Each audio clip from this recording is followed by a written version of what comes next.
Hello everyone. तो कैसे हैं आप सभी लोग? काफ़ी अच्छे हैं। पढ़ाई आप लोग की अच्छी चल रही है ना? चलो बहुत बढ़िया। तो आपको याद होगा प्रीवियस लेक्चर में हम लोगों ने प्लांट न्यूट्रिएंट के बारे में डिस्कस कर रहे थे, जहाँ पे हम लोगों ने बेसिक बेसिक बातें की थी कि प्लांट न्यूट्रिएंट क्या होता है, उनके कौन कौन से एसेंशियल न्यूट्रिएंट होते हैं, है ना। उसके बाद हम लोगों ने क्लासिफिकेशन को भी देखा था, जहाँ पे मैक्रो न्यूट्रिएंट माइक्रो न्यूट्रिएंट के बारे में बातें की थी। इसके अलावा हम लोगों ने कुछ इंपॉर्टेंट फॉर्म्स के बारे में डिस्कस किए थे, जहाँ पे मैंने बताया था कि प्लांट जो है वो कुछ न्यूट्रिएंट को इस फॉर्म में एब्जॉर्ब करता है। जैसे अगर हम नाइट्रोजन की बात करें तो प्लांट नाइट्रोजन को जो है वो NH4 प्लस और NO3 माइनस के फॉर्म में एब्जॉर्ब करता है। तो यहाँ से आपके एग्जाम के अंदर डायरेक्ट क्वेश्चन पूछा जाता है, तो ये इंपॉर्टेंट हो जाता है आपके लिए। 2 से 3 बार लिखोगे तो याद हो जाएगा। ठीक है। बहुत सारे बच्चे का बोलना था सर हमें याद ही नहीं होता है। देखो ऐसा कुछ नहीं है कि याद नहीं होता है, ठीक है, आपको याद होता है, ठीक है।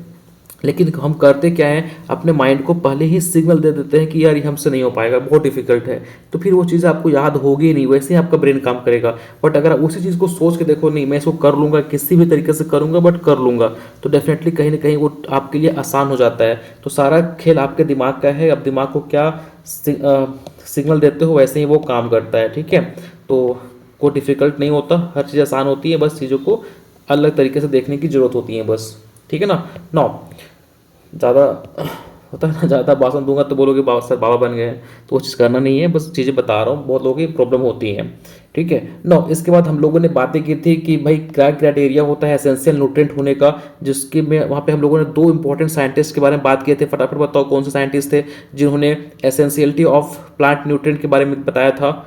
ये आपको अर्नोन एंड स्टोट ने बताया था इसके बारे में। तो यहाँ तक हम लोगों ने बातें कर ली थी। आज हम लोग आगे बढ़ते हैं और हम लोग आज बात करेंगे सोर्सेस ऑफ प्लांट न्यूट्रिएंट, ठीक है।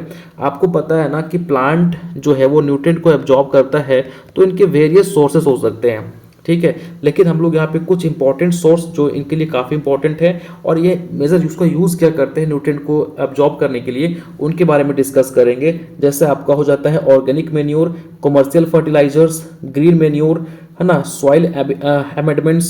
इसके अलावा देखेंगे तो सम वीडीसाइड्स और फंगिसाइड, ठीक है। आपके लिए ये न्यू पॉइंट होगा, बोलेंगे सर ये कैसे हो सकता है, वीडीसाइड तो प्लांट को ही मार देता है, वीड्स को ही मार देता है, फंगिसाइड फंगस को ही मारता है, तो इस फॉर्म में कैसे प्लांट न्यूट्रिएंट को एब्जॉर्ब करेगा? इस तो दवा होता है सर, ये तो जहर होती हैं, तो इसके फॉर्म में कैसे प्लांट एब्जॉर्ब करता है न्यूट्रिएंट को? तो ये चीज़ आप थोड़ा सा धैर्य बना के रखें, मैं बताऊंगा चीज़ों को, ऐसा नहीं है कि मैं नहीं बताऊंगा, बट चीज़ों को आराम से पढ़ेंगे, ठीक है। सबसे पहले आता है ऑर्गेनिक मेन्योर। देखो होप सो आप सबको पता होगा ऑर्गेनिक मेन्योर क्या होता है, नहीं पता है तो चिंता करने की आवश्यकता नहीं है, आगे मैं आपको सारे को डिटेल में पढ़ाने वाला हूँ। ऑर्गेनिक मेन्योर थे आपका कंपोस्ट, बायो फर्टिलाइजर, ठीक है, तो उसको आपको लोड नहीं लेना है। अब सिर्फ इतना समझना है कि अगर हम ऑर्गेनिक मेन्योर की बात करें तो इसमें आपका क्या क्या आता है, फार्म यार्ड मेन्योर, ठीक है। इसके अलावा कंपोस्ट, है ना, night soil, sludge, oil cake, ठीक है, ये सब चीज़ें आती हैं, ठीक है। ब्लड मील होता है, तो ये भी आप देखेंगे ना, इसको मैं आगे पढ़ाऊंगा तब बताऊंगा आपको। ये 2 टाइप का होता है, कंसंट्रेट और बल्की, ठीक है।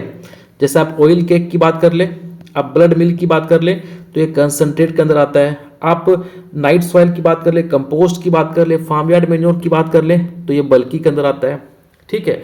तो कहीं ना कहीं ये वो फर्टिलाइजर, ये सॉरी, ये वो मेन्योर होते हैं जिनको हम अपने फील्ड के अंदर बहुत ही ज़्यादा अमाउंट में अप्लाई करते हैं, लेकिन ये न्यूट्रिएंट बहुत ही कम देता है, ठीक है।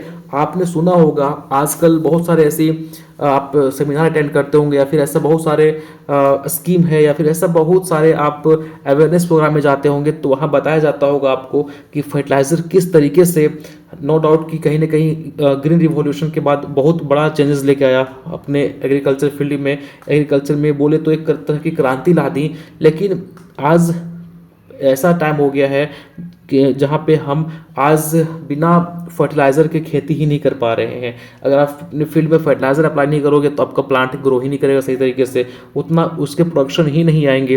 तो कहीं ना कहीं क्या हो गया, मिट्टी हमारी इस फर्टिलाइज़र की आदी हो गई, एडिक्ट हो गई, है ना।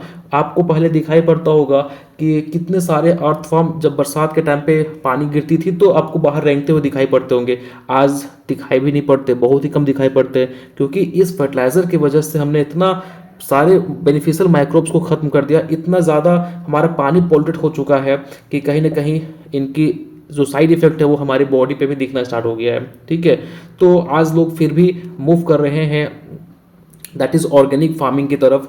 तो आपको एक मैं क्वेश्चन पूछता हूँ, जरा बताओ कि आपको पता है और हमारे पास ऑलरेडी ऑर्गेनिक मेन्योर है, जैसे आपके पास फार्म यार्ड मेन्योर भी है, कंपोस्ट भी है, नाइट सॉइल भी है, स्लज भी है, ऑयल केक भी है, तो वाई हम इस फर्टिलाइजर पे ही क्यों डिपेंड है, इसको क्यों नहीं अडॉप्ट कर रहे हैं, इस पे क्यों डिपेंड है?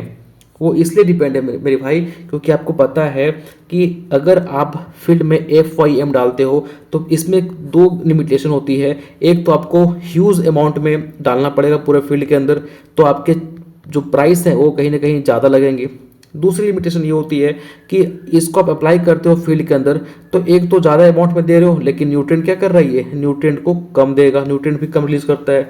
इसके अलावा ये एक लंबा टाइम लेके जाता है न्यूट्रिएंट को रिलीज करने के लिए। ठीक है, और ये नो डाउट कि ये न्यूट्रिएंट को लंबे टाइम तक रिलीज करता रहेगा, मतलब कि कहीं ना कहीं मिट्टी की फर्टिलिटी को मेंटेन करके रखता है। लेकिन अगर हम हमारे क्या उसका क्या, अगर हम अपने फील्ड में फसल लगाए हुए हैं, उसमें हमें नाइट्रोजन की कमी हो गई और इस टाइम अगर आप डाल रहे हो FIM, तो क्या ये काम करेगा? नहीं, पता चला आपका फसल कट गया, तब वहां पे FIM जो है वो नाइट्रोजन को रिलीज कर रहा है, तो उस टाइम हमें इंस्टेंट नाइट्रोजन डालने की आवश्यकता होती है। तो हम क्या करते हैं, यूरिया ला के डाल देते हैं, क्योंकि यूरिया जो है वो इंस्टेंट नाइट्रोजन जो है प्रोवाइड कर देता है। ठीक है, इसलिए हमें क्या आज फर्टिलाइजर पे डिपेंड हो गए हैं। ठीक है ना, तो कहीं ना कहीं देखेंगे तो आपको इस बात से रियलाइज हुआ होगा कि जो आपका ऑर्गेनिक मेन्योर है वो भी एक अच्छा सा सोर्स है न्यूट्रिएंट का। ठीक है, जो कि प्लांट एब्जॉर्ब करता है। अगर आता है कमर्शियल फर्टिलाइजर, तो इसमें आपका यूरिया, DAP तो बहुत ही फेमस है। ठीक है, पोटास भी फेमस है। तो इसको हम डालते हैं फील्ड के अंदर, तो ये प्लांट क्या करता है, इससे न्यूट्रिएंट को एब्जॉर्ब करता है। ठीक है, अब आता है ग्रीन मेन्योर क्रॉप। आपको पता है इसमें सन हैम्प, ढेंचा, ठीक है, सिसबेनिया, ये सब आते हैं। और इसको हम अगर अपने फील्ड में लगा के और उसको फिर उनके लीफ वगैरह, लीफ को, है ना, मतलब कुल मिला के बात ये हुआ कि अगर ग्रीन मेन्योर क्रॉप को अपने फील्ड में अप्लाई करते हैं तो ये भी अच्छा खासा न्यूट्रिएंट देके जाता है। ठीक है, और मोस्टली ऐसा आप मान सकते हो कि 60 to 80 kg of nitrogen per hectare जो है वो सॉइल में फिक्स करता है ये ग्रीन मेन्योर क्रॉप। तो ये भी एक अच्छा सोर्स होता है न्यूट्रिएंट का। ठीक है, नो, अगला आता है आपका सॉइल अमेंडमेंट्स। ठीक है, इसमें क्या है, देखिए अगर मान के चलो, क्योंकि इसमें हम कुछ पदार्थ अपने मिट्टी में डालते हैं, कुछ एमिडमेंट या फिर कुछ ऐसे पदार्थ को अपने फील्ड में डालेंगे जो कि सॉइल की जो कंडीशन है, जो इसकी स्थिति है, उसको इम्प्रूव करने में काम आता है। जैसे अगर आपकी सॉइल एसिडिटी है, ठीक है, आपके सॉइल में एसिडिटी बहुत ज़्यादा है, तो उस सॉइल में हम क्या डालते हैं, दैट इज लाइमस्टोन। ठीक है, आपने क्या किया, आपने देखा कि भाई जो हमारा सॉइल है उसमें एसिडिटी काफ़ी ज़्यादा है, तो उसमें आप क्या डाल दिए, लाइमस्टोन। अब आप उसमें लाइमस्टोन अप्लाई करोगे तो एक तो आपकी एसिडिटी नॉर्मल हो जाएगी, दूसरी बात इस लाइमस्टोन की मदद से प्लांट को क्या मिल जाएगा, कैल्शियम। ठीक है, समझ में आया? तो एक ये सोर्स हो गया। दूसरा, अगर आपकी सॉइल काफ़ी अल्कैलिनिटी है, ठीक है, तो इसमें आप क्या अप्लाई करोगे, जिप्सम। ठीक है, इसको रेक्टिफाई करने के लिए जिप्सम आप अप्लाई करोगे, जिप्सम। और अब क्योंकि इसको आप अप्लाई करोगे तो इसकी इफेक्ट तो कम हो जाएगी, साथ में यहाँ पे ये क्या सप्लाई कर देगा, कैल्शियम और सल्फर। तो आपने कहीं ना कहीं इसको ठीक करने के लिए इसको अप्लाई किया, लेकिन इसी की मदद से हमें ये एलिमेंट जो है वो मिले और इसको प्लांट एब्जॉर्ब कर लिया। ठीक है, that is called soil amendments. ठीक है, समझ में आ गई बातें?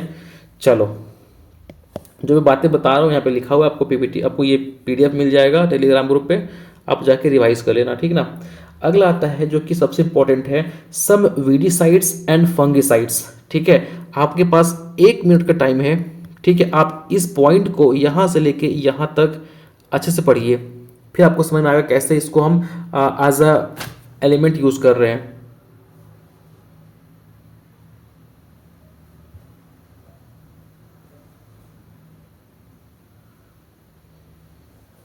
ठीक है, हो गया।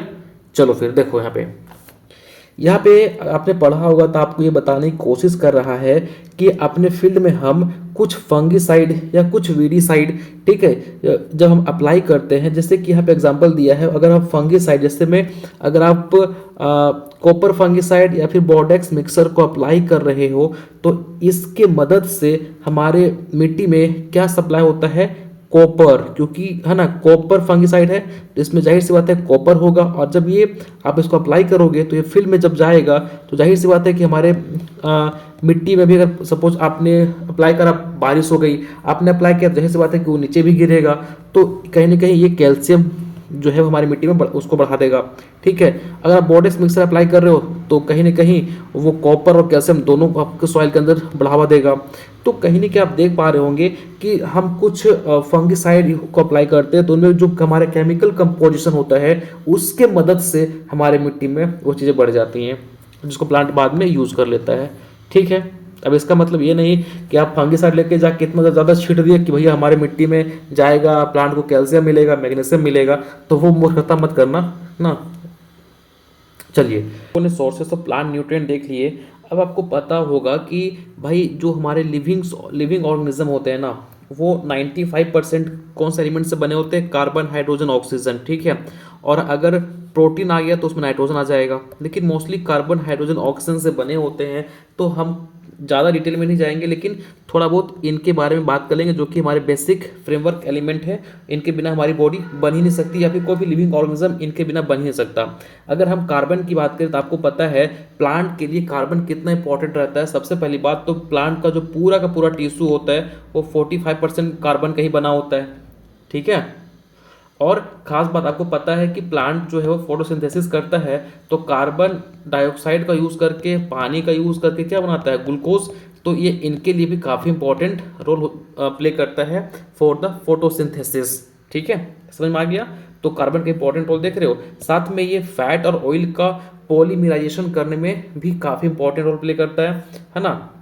साथ में अब देखिए ऑक्सीजन की क्या काम होती है। तो ऑक्सीजन का आपको पता है कि ये 43% पार्ट जो है वो कंट्रीब्यूट करता है, और ये मोस्टली जो है वो रिस्पिरेशन पर्पस के लिए यूज़ करते हैं और फोटोसिंथेसिस में भी ये यूज़ होते हैं। ठीक है, प्लांट के। ठीक, इसके अलावा अगर हम थोड़ा सा हाइड्रोजन की बात कर लें तो हाइड्रोजन जो है वो इम्पॉर्टेंट हो जाता है प्लांट के लिए, क्योंकि यहाँ ये सोर्स होता है किसका, वाटर का। वाटर से ही प्लांट इसको एब्जॉर्ब करता है। साथ में ये फूड बनाने में भी काफ़ी इंपॉर्टेंट रोल प्ले करता है। ठीक है, क्योंकि पता है ना ये मिलेंगे तो क्या बनेगा। ठीक है, तो इंपॉर्टेंट रोल प्ले करता है। तो हाइड्रोजन का भी कहीं ना कहीं इंपॉर्टेंट रोल है अपने फोटोसिंथेसिस में। अरे भाई पता नहीं आपको CO2 प्लस H2O मिल क्या बनेगा, C6H12O6। इक्वेशन को बैलेंस कर लेना। देखो हाइड्रोजन कहाँ से आ रहा है, पानी से आ रहा है ना, और ये क्या ग्लूकोज का पार्ट नहीं है, बिल्कुल है, जिसको प्लांट यूज़ करेगा।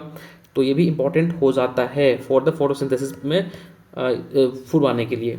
ठीक है, तो हम लोगों ने आज क्या क्या देखा, हम लोगों ने sources of plant nutrient discuss की। इसके अलावा छोटा सा रिकैप, इसको डिटेल एकदम बेसिक होना चाहिए, इसको हम डिटेल में जाके नहीं पढ़ेंगे। हम लोग नाइट्रोजन वगैरह के बारे में डिटेल जाके पढ़ना है।